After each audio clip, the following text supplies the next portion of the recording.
some cases are never forgotten. They linger in the shadows of unsolved mysteries, locked within the pages of faded files, and etched in the hearts of grieving families. These are cold cases where time has passed, but the search for truth remains. Join us as we delve into the stories that refuse to fade away, uncovering the clues and unraveling the secrets that could lead to justice.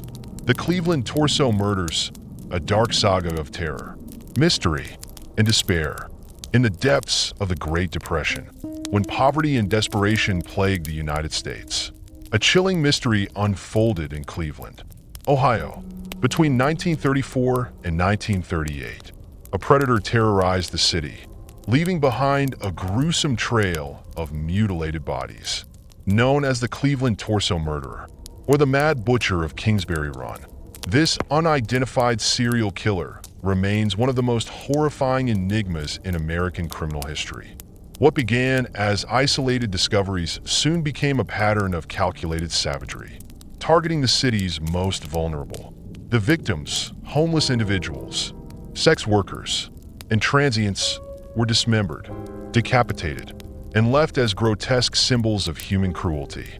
Despite the involvement of high-profile law enforcement figures like Elliot Ness, the case remains unsolved, shrouded in questions and speculation nearly a century later. The first signs of horror, the Lady of the Lake. On a quiet September day in 1934, a young man walking along the shores of Lake Erie made a gruesome discovery that would later become the starting point of the Cleveland Torso Murders. Lying amidst the debris was the lower half of a woman's torso. Severed at the knees, her skin was stained red and leathery due to a chemical treatment, a detail that hinted at the precision and deliberation of her killer. The victim, dubbed the Lady of the Lake, was never identified. Investigators initially treated the case as an isolated incident. However, the significance of her remains became clear only later, when the gruesome pattern of dismembered victims began to emerge. The murders begin, Kingsbury Run in the killer's grip. 1 year later, in September 1935, Cleveland would uncover the first official victims of the Cleveland Torso Murderer. Kingsbury Run, a desolate area known for its shanty towns and transient population, became the epicenter of the horror. The area was home to society's forgotten, the homeless, unemployed, and disenfranchised, eking out survival in makeshift shelters. For the Mad Butcher, it was the perfect hunting ground. 2 teenage boys discovered the decapitated body of Edward Andersey, a 28-year-old man known for his troubled lifestyle. Andersey's body was found naked except for a pair of socks, and his head was cleanly severed. Near his remains, police found another decapitated body, also mutilated beyond recognition. This second victim could not be identified, a fate shared by many of the killer's targets. These discoveries marked the beginning of a chilling series of murders. Over the next 4 years, at least 13 victims would be found, though some investigators believe there may have been more. Each victim bore the killer's distinctive signature: decapitation, dismemberment, and, in some cases, chemical treatment of the skin, a grim pattern of violence. The Cleveland Torso Murderer displayed a horrifying level of precision and detachment. The killer's method suggested a deep understanding of anatomy, perhaps the work of someone with medical or surgical training. In most cases, the victims were decapitated while alive, with decapitation itself being the cause of death. The bodies were then dismembered and scattered, forcing investigators to painstakingly piece together the remains like a macabre jigsaw puzzle. Some victims were found intact, their limbs placed neatly nearby, while others were scattered across multiple locations. The gruesome displays seemed calculated to shock and taunt law enforcement. The killer showed no regard for the dignity of the dead, treating their bodies as mere objects for mutilation and disposal. 2 of the murders deviated from the usual pattern, adding another layer of mystery to the case. 1 victim's abdomen was gutted, their heart removed in a grotesque display of brutality. Another victim was found with drugs in her system, raising questions about whether the killer experimented with incapacitating substances. Despite the discovery of 13 bodies, only 3 victims were ever positively identified. Edward Andersey, the first official victim; Florence Polillo, a waitress and sex worker whose remains were found in multiple locations; Rose Wallace, tentatively identified through dental records. Though doubts remain about the accuracy of this identification, the remaining victims remain nameless, their identities lost to history, reflecting the anonymity and neglect they experienced in life. Eliot Ness takes command. By 1936, the Cleveland Torso murders had captured national attention. Public fear and outrage mounted as the body count rose, and law enforcement struggled to make progress. Enter Eliot Ness, Cleveland's safety director and the famed leader of the Untouchables. Ness, celebrated for his role in taking down Al Capone, was seen as the city's best hope for catching the killer.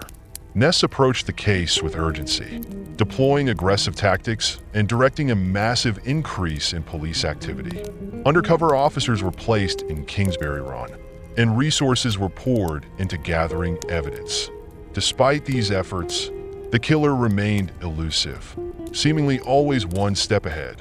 In 1938, after years of frustration and mounting public pressure, Ness made a controversial decision, believing the killer operated within Kingsbury Run's shantytowns. Ness ordered a raid on the area, accompanied by 35 police officers. He rounded up 63 men and burned the makeshift homes to the ground. The raid displaced countless residents, drawing significant criticism for its harshness and questionable effectiveness.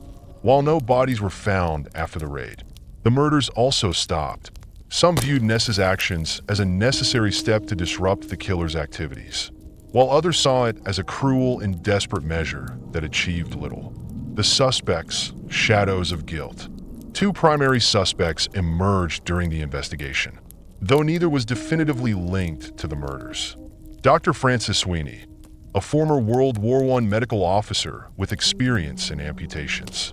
Sweeney became a key suspect due to his surgical knowledge and erratic behavior. He failed 2 polygraph tests administered by Ness and reportedly displayed a disturbing fascination with the case. However, Sweeney was the cousin of Congressman Martin Sweeney, a political rival of Ness. Fear of a political scandal prevented further action, and Sweeney was released. Frank Dolezal, a bricklayer with ties to Florence Polillo. Dolezal was arrested in 1939 and allegedly confessed to her murder. However, his confession was widely believed to have been coerced. Before he could stand trial, Dolezal was found hanged in his jail cell. His autopsy revealed multiple broken ribs, raising suspicions of police brutality. His death only deepened the mystery surrounding the case. The end of the murders, but not the mystery. In 1938, the murders abruptly ceased, leaving Cleveland in a state of uneasy relief. The killer had vanished as mysteriously as they had appeared.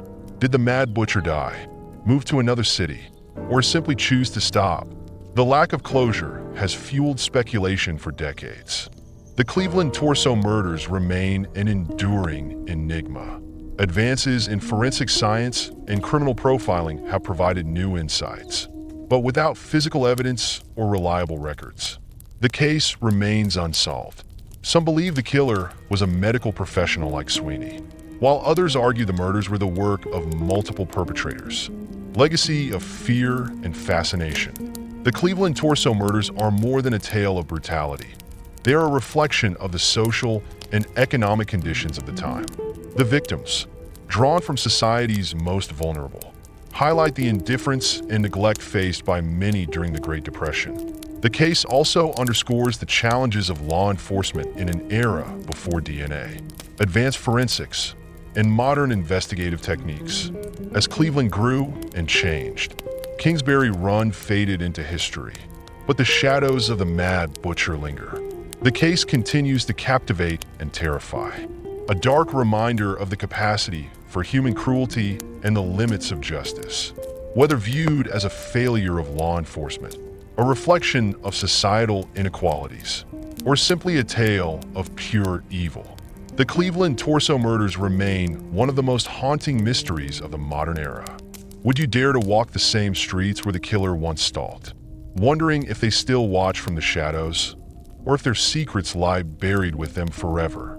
The Villisca Axe murders, a century-old mystery of gruesome violence and unsolved secrets.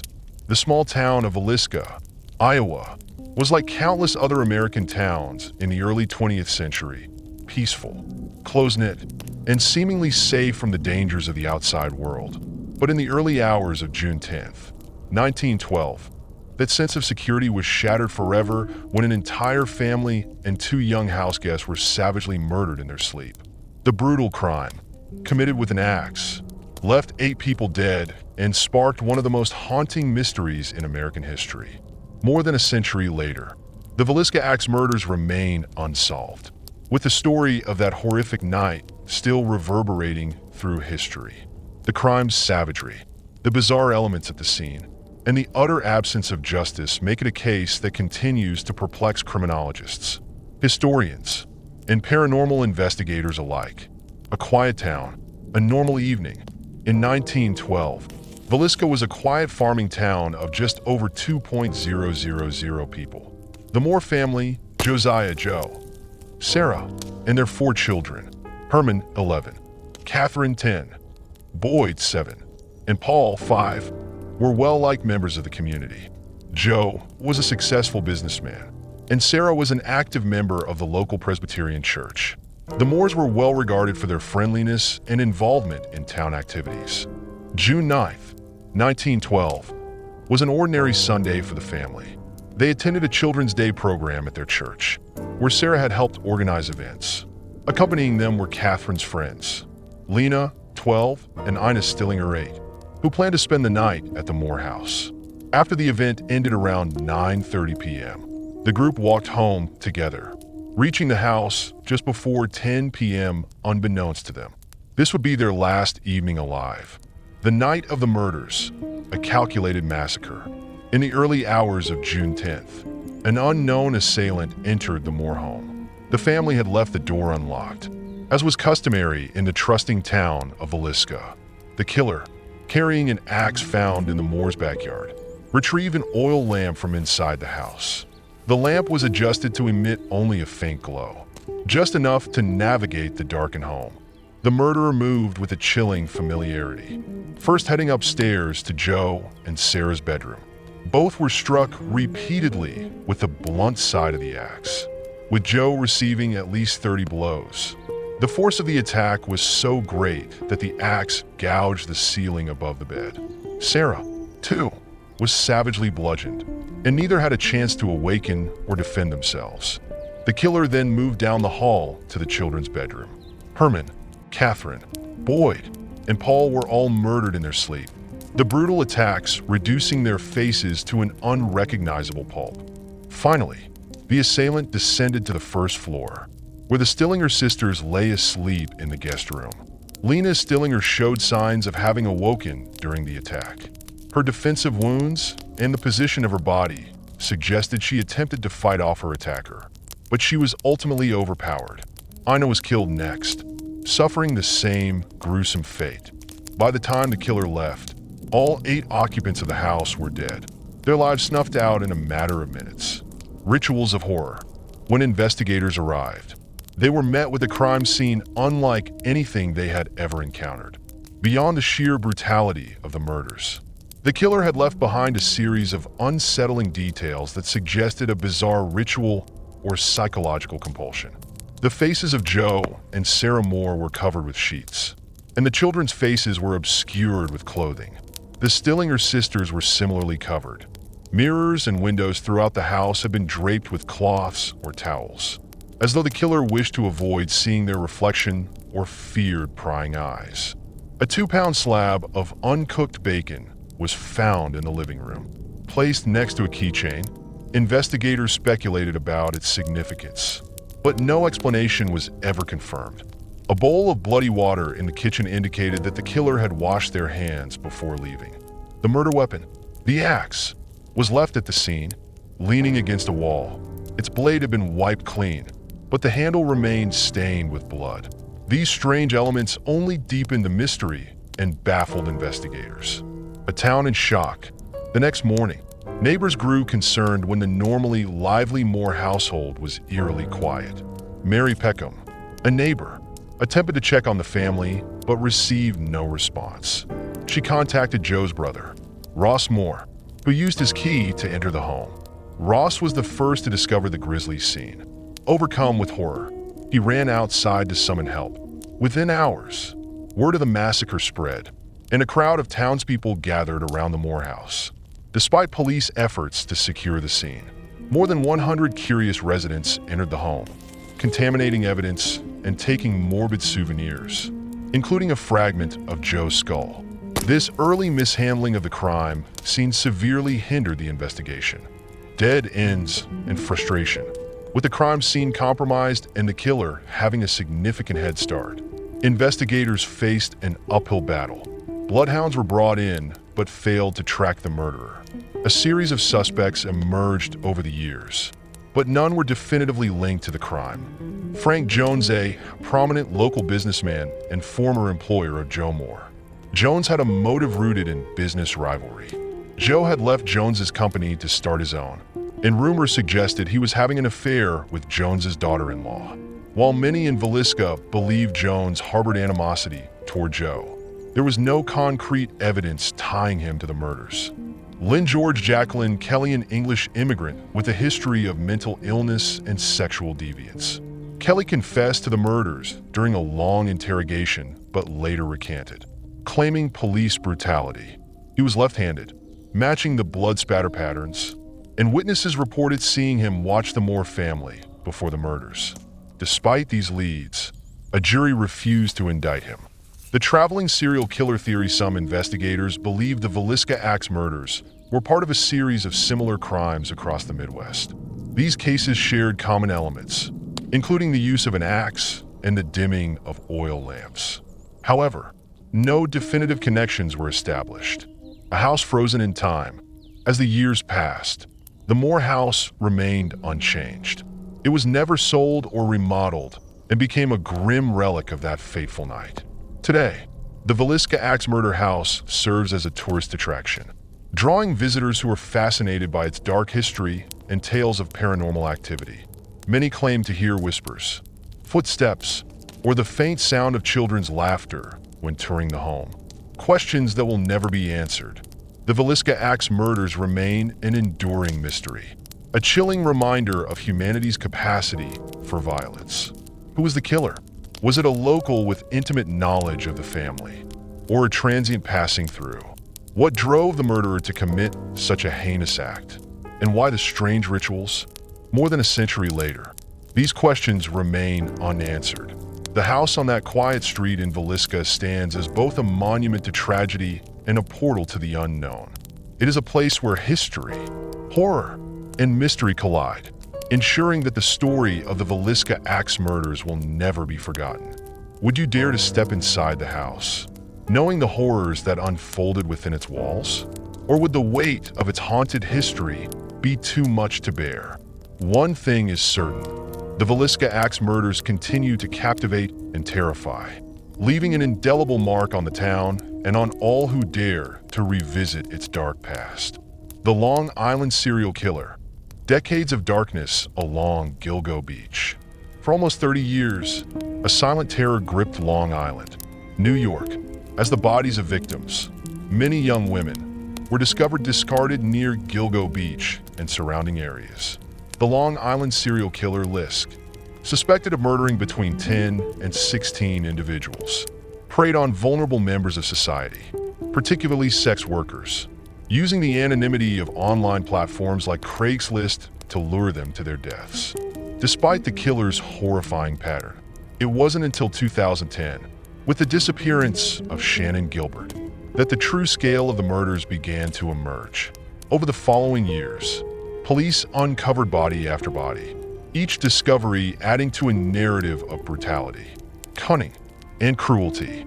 The investigation, hindered by mismanagement and a lack of transparency, spanned decades, eventually leading to the shocking arrest of Rex Hoyerman, a seemingly ordinary architect, in 2023. This is the story of the Long Island serial killer, a chilling tale of violence, elusiveness, and the relentless pursuit of justice.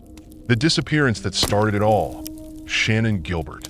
In the early hours of May 1st, 2010, 24-year-old Shannon Gilbert made a frantic 911 call from Oak Beach, a quiet, gated community along Long Island's South Shore. A Craigslist sex worker, Gilbert had gone to meet a client, but quickly became panicked, telling the operator, "There's someone after me." Witnesses reported seeing her running through the neighborhood, knocking on doors for help before vanishing into the night. Initially, Gilbert's disappearance was treated as unrelated to other events, but her family insisted that something far more sinister was at play. As weeks turned to months, Suffolk County Police Officer John Malia, accompanied by his German Shepherd, Blue, began searching for Gilbert in the desolate areas surrounding Gilgo Beach. What they uncovered on December 11th, 2010, would shock even seasoned investigators. The grim discovery, the Gilgo 4. While searching for Gilbert, Officer Malia stumbled upon skeletal remains near Gilgo Beach. Wrapped in burlap, the remains were soon identified as those of Maureen Brainerd Barnes, a sex worker who had gone missing in 2007. In the following days, 3 more bodies were found nearby, each bound in burlap and bearing chilling similarities to Brainerd Barnes. These women, Melissa Barthélemy, Megan Waterman, and Amber Lynn Costello, would become known as the Gilgo 4. The victims were all petite women in their 20s who worked as escorts and advertised on Craigslist. They had been strangled and left in the same general area, suggesting the work of a methodical, organized killer. Suffolk County Police Commissioner Richard Dormer declared, "4 bodies found in the same location pretty much speaks for itself. It's more than a coincidence. We could have a serial killer." The search expands. A chilling pattern emerges. In the months following the discovery of the Gilgo 4, police widened their search along Long Island's South Shore. By April 2011, the scale of the killer's crimes became horrifyingly clear as additional remains were uncovered. Jessica Taylor. Her torso was found in Manorville in 2003, and her skull and hands were matched to remains discovered near Gilgo Beach. Valerie Mack, missing since 2000. Her remains were also scattered between Manorville and Gilgo Beach. Karen Vergata, initially unidentified. Her remains were found on Fire Island in 1996 and later linked to additional remains near Gilgo Beach. Several other unidentified victims were also discovered. Peaches, a woman named for a tattoo on her body, found alongside her toddler daughter, whose identity was confirmed through DNA testing. An unidentified transgender individual or man in women's clothing, adding another layer of complexity to the case. Shannon Gilbert's body was finally located in December 2011, near Oak Beach. While police suggested she had accidentally drowned, her family and an independent expert claimed she was likely murdered, further connecting her case to the others. The challenges of investigation. The Long Island serial killer case posed unprecedented challenges to law enforcement. Many of the victims were sex workers, a group often overlooked by society and underrepresented in missing persons databases. The transient nature of their work made it difficult to establish timelines or track their movements, complicating efforts to connect them to a single suspect. Additionally, the killer's methods displayed chilling precision. The use of burlap to conceal some bodies suggested premeditation, while the dismemberment of other victims indicated a calculated effort to hinder identification. The geographic dispersal of remains, from Gilgo Beach to Manorville and beyond, added to the complexity of the case. Internal issues within the Suffolk County Police Department also hampered the investigation. Leadership disputes, alleged corruption, and infighting slowed progress and eroded public trust. Some even speculated that the killer might have ties to law enforcement, given their ability to evade detection for so long. Rex Hoyerman identified, for years, the case languished, with few developments and mounting frustration. In 2022, newly appointed Suffolk County Police Commissioner Rodney Harrison vowed to reinvigorate the investigation. He assembled a task force that included local police, The FBI and other agencies focusing on reanalyzing old evidence with fresh eyes. In March 2022, a breakthrough came. Investigators revisited a tip from Amber Lynn Costello's roommate, who had described a client driving a first-generation Chevrolet Avalanche. This vehicle, combined with burner phone activity traced to Massapequa Park, led police to Rex Hoyerman, a 59-year-old architect living in the area. The arrest of Rex Hoyerman on July 13, 2023. Hoyerman was arrested and charged with the murders of 3 of the Gilgo 4, Melissa Barthelemy, Megan Waterman, and Amber Lynn Costello. In January 2024, he was also charged with the murder of Maureen Brainerd Barnes. Evidence against him included burner phones. Hoyerman used disposable phones to contact the victims. DNA evidence. Hair found near Megan Waterman matched DNA obtained from a pizza crust Hoyerman discarded during surveillance. Search history. He had searched for torture pornography, updates on the Long Island serial killer case, and techniques for evading law enforcement. Hoyerman's arrest shocked his neighbors, who described him as a seemingly ordinary family man and professional. Yet some recalled unsettling interactions, describing him as cold, distant, and arrogant, lingering questions and unsolved mysteries. While Hoyerman's arrest marks a significant step, the case remains far from resolved. Police continue to investigate whether he was responsible for all the murders or if other killers operated in the same area. The differences in the disposal methods, some victims were dismembered, others wrapped in burlap, suggest the possibility of multiple perpetrators. Several victims remain unidentified, and human remains found near Gilgo Beach that don't match any known victims add to the mystery. The sheer scale and complexity of the case make it one of the most challenging investigations in modern American history. The legacy of the Long Island serial killer. The Long Island serial killer case is a stark reminder of the darkness that can lurk beneath the surface of seemingly peaceful communities. It highlights the vulnerabilities of marginalized individuals and the devastating consequences of systemic failures in law enforcement. As Rex Hoyerman awaits trial, families of the victims and the public alike hope for answers and justice. Whether he is ultimately found guilty or new revelations emerge, the story of the Long Island serial killer will remain etched in the annals of true crime, a chilling testament to the fragility of safety and the persistence of evil. Would you dare to walk the sands of Gilgo Beach, knowing the secrets they've hidden for so long? Or does the shadow of one of America's most notorious killers make the waves seem darker? The quiet more foreboding? The Chicago Tylenol murders, a chilling crime that changed America forever. In the fall of 1982, a wave of unexplained deaths gripped Chicago in terror. 7 people, ranging from a 12-year-old girl to a 35-year-old flight attendant, died suddenly after taking a seemingly ordinary over-the-counter medication, Tylenol. Within days, authorities discovered the horrifying truth. These deaths were no coincidence. The capsules they had swallowed were laced with cyanide, a deadly poison that claimed lives in minutes. The Chicago Tylenol murders became one of the most shocking crimes in modern American history, not only for the randomness of the killings, but also for the ripple effects that forever changed public safety, corporate responsibility, and product packaging. Despite a massive investigation and decades of speculation, the person responsible for the poisonings remains unknown. The first victims, a quiet morning turns deadly. The terrifying sequence of events began on the morning of September 29th, 1982, in the quiet suburb of Elk Grove Village. 12-year-old Mary Kellerman woke up with a sore throat. Her parents, Dennis and Gina Kellerman, gave her a single capsule of extra-strength Tylenol, a trusted pain reliever used in homes across America. Minutes after taking the pill, Mary collapsed in the bathroom. I heard the door close, and then something dropped. Dennis Kellerman later recounted. I opened the bathroom door, and my little girl was on the floor unconscious. She was still in her pajamas.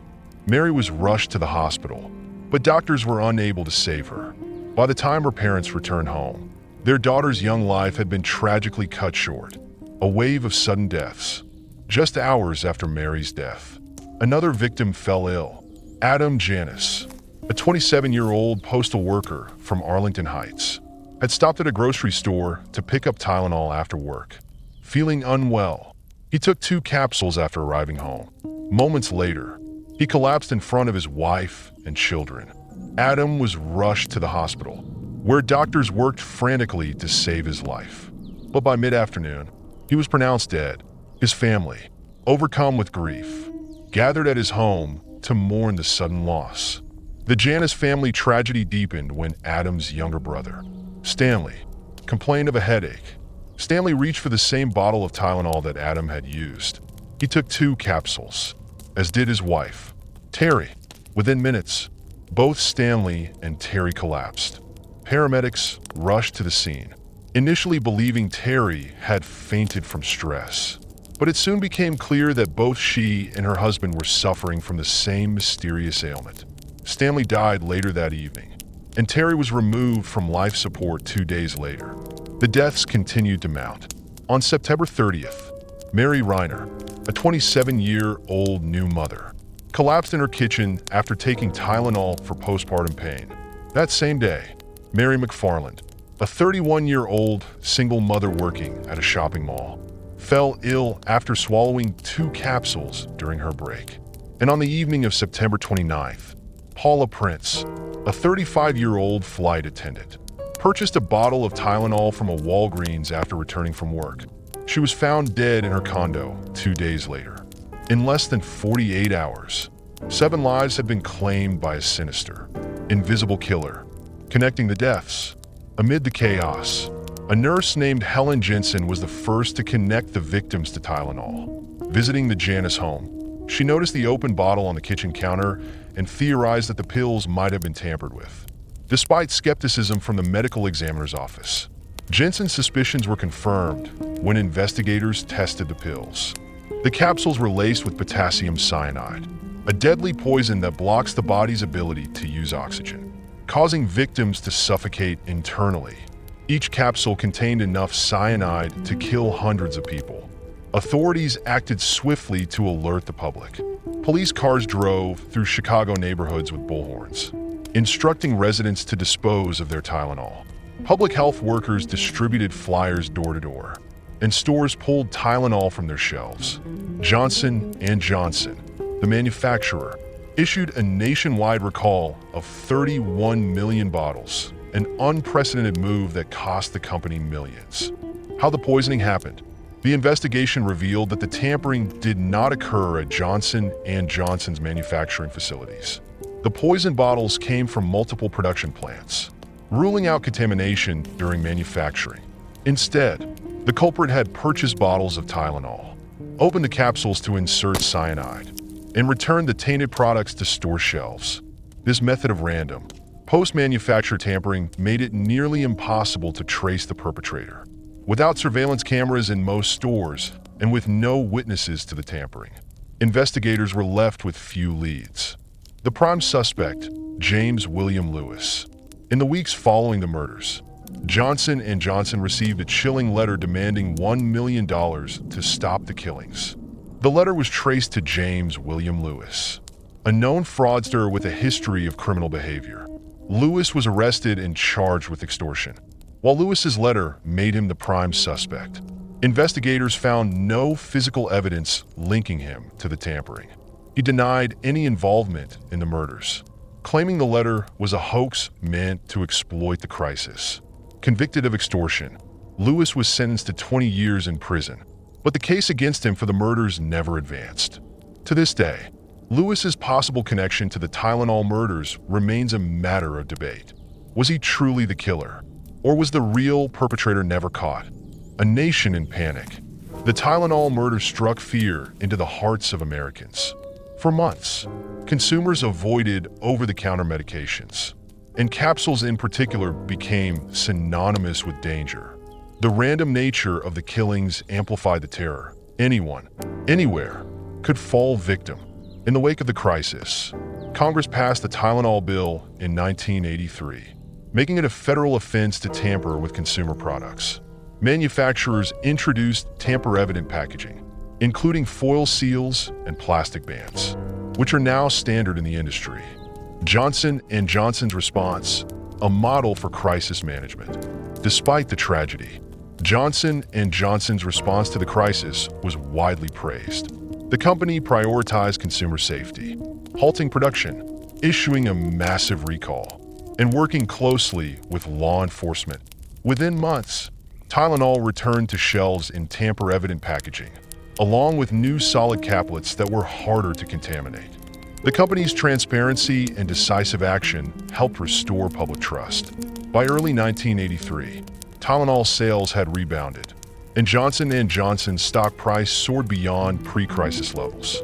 The company's handling of the situation became a gold standard for corporate crisis management. Lingering questions and unsolved mysteries. Despite decades of investigation, the Chicago Tylenol murders remain unsolved. Who was behind the poisonings? Was it James William Lewis, as some suspect, or an entirely unknown individual? What motivated the killer? Revenge, extortion, or simply a desire to spread chaos?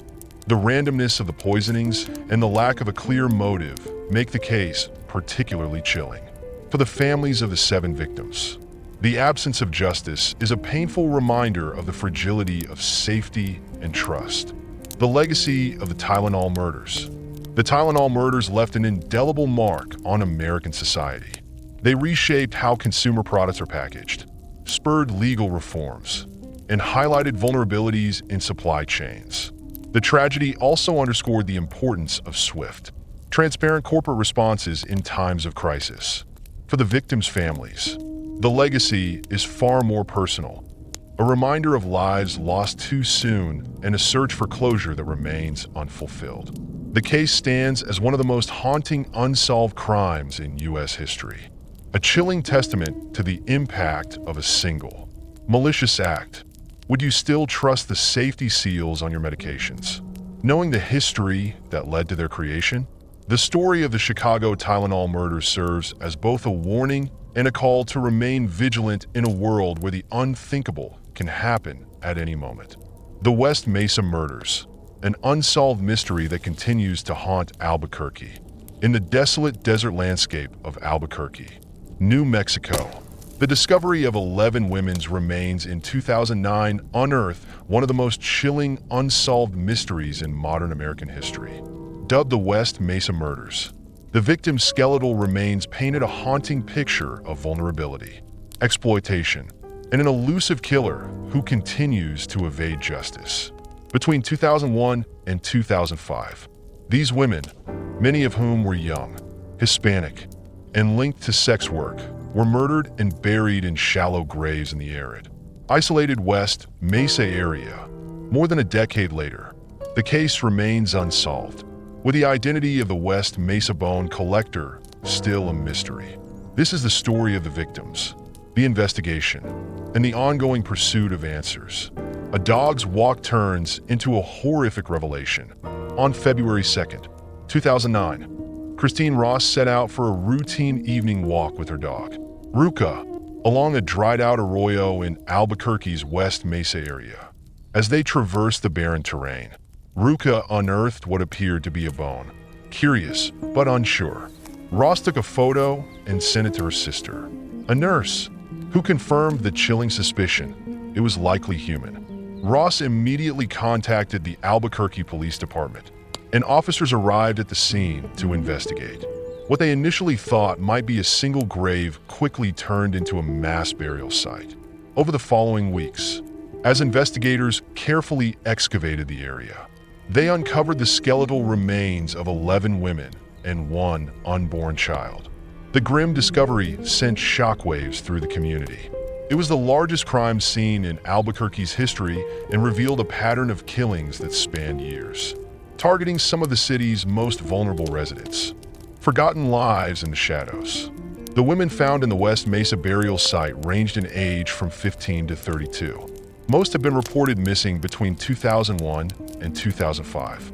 Many were mothers, daughters, and sisters whose lives were marked by struggles with poverty, addiction, and exploitation.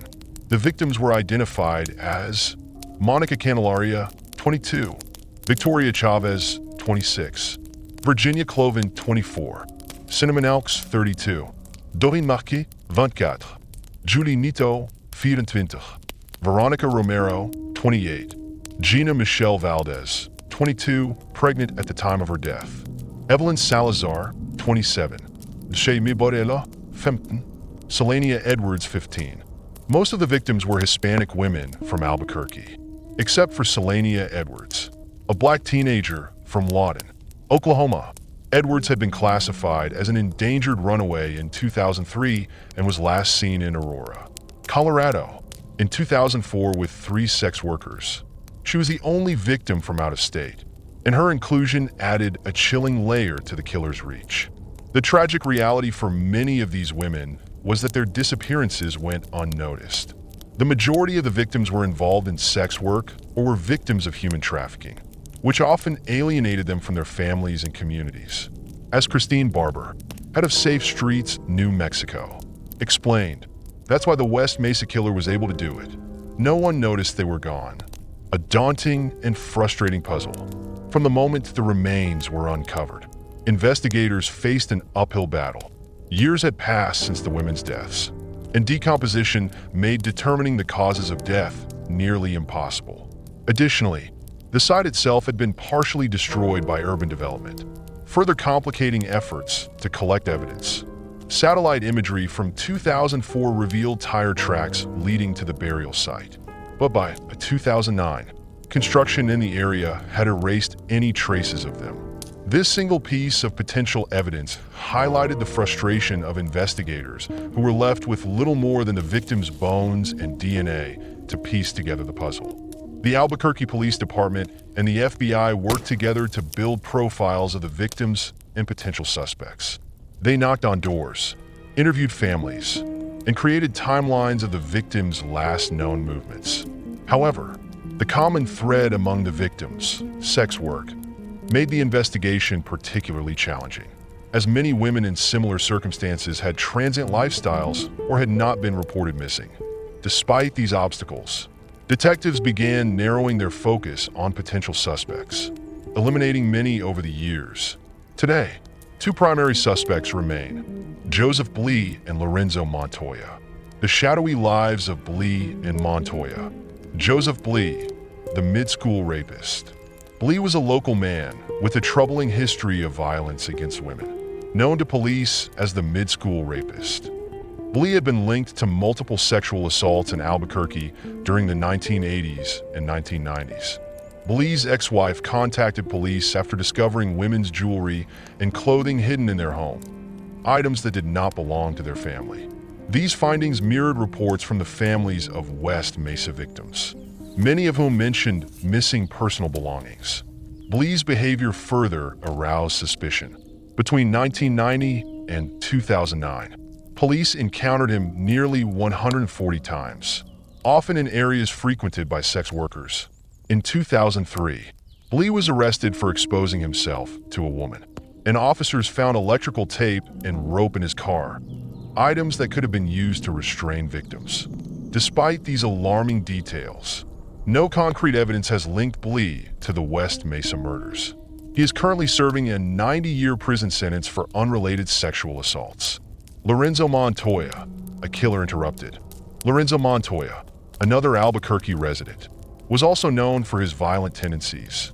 Montoya often picked up sex workers and was accused of assaulting them. His behavior escalated in 2006 when he strangled a dancer he had met online. When the dancer's boyfriend arrived at Montoya's home, he shot and killed Montoya in self-defense. At the time of his death, Montoya was found holding a flashlight, and the dancer's body was wrapped in a blanket near his SUV, eerily reminiscent of the conditions in which the West Mesa victims were buried.